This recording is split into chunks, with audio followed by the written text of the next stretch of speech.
Good afternoon. My name is Stephen Robleski. My project is titled Supreme Court Dissenting Opinion Signaling and Future Saliency. I would like to start by first thanking all of you for taking the time to view this. This presentation will start with an overview of what the research project I am a part of is trying to do and why it is important. After this, I will speak about my topic, its connection to the research project, and what I am trying to accomplish. I will then speak about the prior scholarly research that has been done on the subject and how it will assist the research that is being conducted now. At the end of the presentation, I hope that I can provide any additional information and answer any questions you may all have. The research project that I'm a part of focuses on minority opinions of the Supreme Court. When a case is decided by the Supreme Court, there is a majority opinion and any concurring opinion that is written with it. There is also the dissenting opinion of the minority and any concurring opinions attached to that. This then begs the question, what importance can dissenting opinions have? Although the dissenting opinion comes from the losing side, there is still the ability to affect future cases and the policy-making power the Supreme Court has. The Supreme Court can and does create policy with the decisions that they make. Courts can either affect the parties involved with their decisions or a larger population. The decisions that are made by the Supreme Court not only affect the largest possible population, being the whole country, but these decisions also interpret and define laws, making the rulings of great importance. Dissents have what I call a not-so-secret weapon contained inside of them, and that is the signals that are potentially laced throughout. Due to the Supreme Court not having the ability to pick any and all cases brought to them, those that are on the minority side must shape future cases to have better odds in front of the court. Justices will include coded language, hinting terms, and blatant codes to inform litigants what should be focused on in future litigation. The goal is to create saliency and create a need for the Supreme Court to hear the case and potentially have a result in their favor. My addition to the literature and research of this topic is looking at the signals of the dissenting opinions and how it creates saliency. Prior scholars have spoken about the creation of saliency by the Supreme Court. A study conducted by Epstein and Siegel, which is referenced almost unanimously by other authors as it comes to saliency, involves cases that make it onto the front page of the New York Times. Cases that gain attention have a higher chance of making it in front of the Supreme Court. This is because the Supreme Court is more compelled to settle cases that involve great importance to society itself. This relates to one of the two power groups I see involved in giving and receiving signals and the creation of saliency for future cases, and this is the litigant, with the other being the court itself. Those that will bring the cases are important as they must be receptive to obtain the signals the justices give them.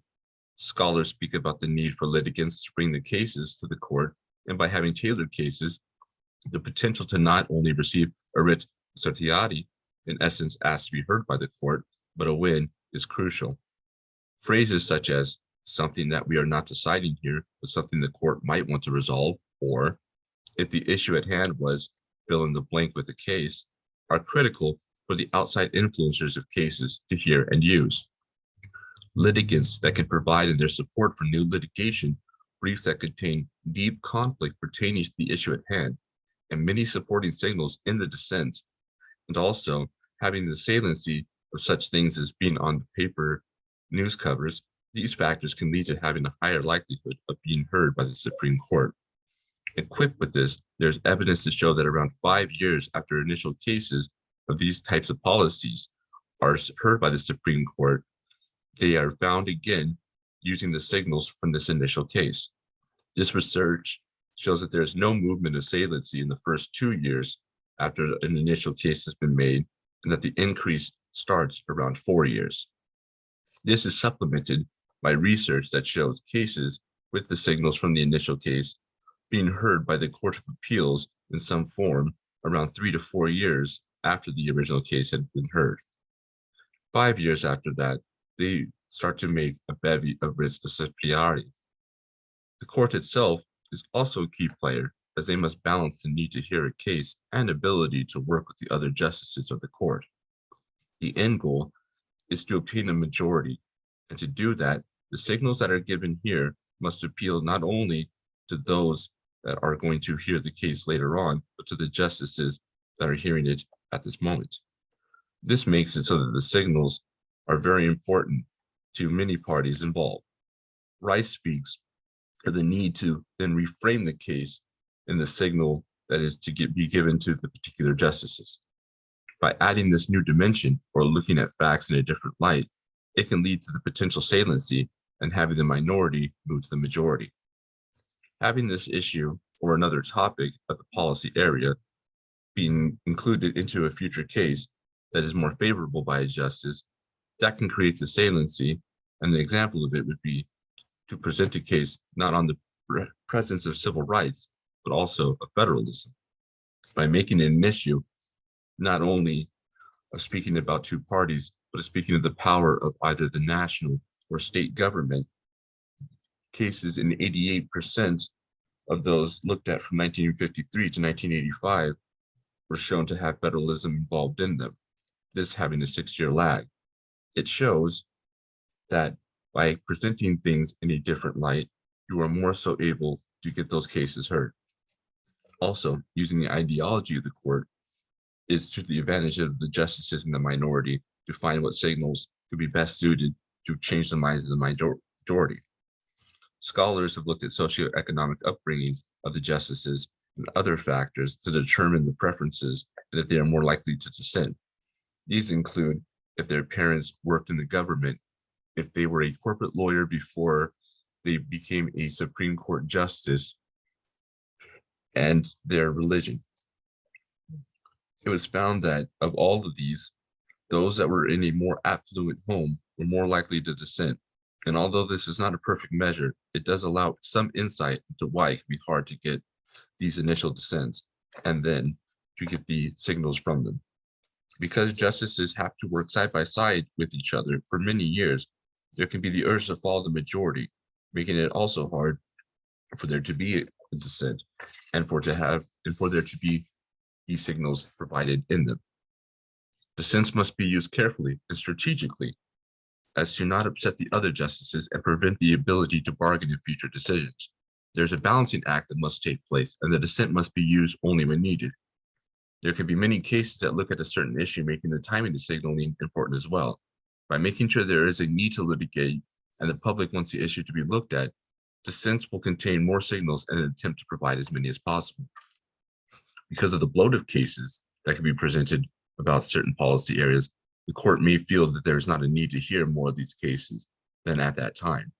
Because of this, the courts add to this 5-year lag spoken about between the signal and saliency by giving many cases a cool-down period.